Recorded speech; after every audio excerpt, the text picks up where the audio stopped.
Syederalun, Kapolres Biren AKBP Riza Yulianto SESH, Senin 6 November 2017, ikut ke lapangan melakukan razia kendaraan dalam operasi Zebra Rencong 2017 yang berlangsung di depan Tugu Kota Juang Biren bersama anggota Satlantas lainnya.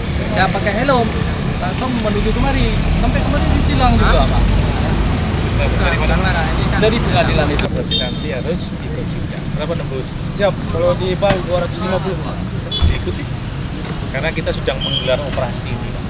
Razia Operasi Zebra Rencong 2017 yang dimulai sejak 1 November hingga 14 November mendatang, lokasi razia tidak menentu, namun diutamakan kawasan sering terjadi pelanggaran lalu lintas, seperti pengendara menerobos lampu merah. Disebutkan selain adanya sebagian pengendara menerobos lampu merah, kondisi lampu merah juga sering tidak nyala.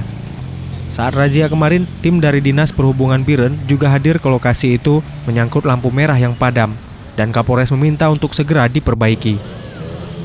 Dari Biren, Yusmandin Idris, Serambi On TV.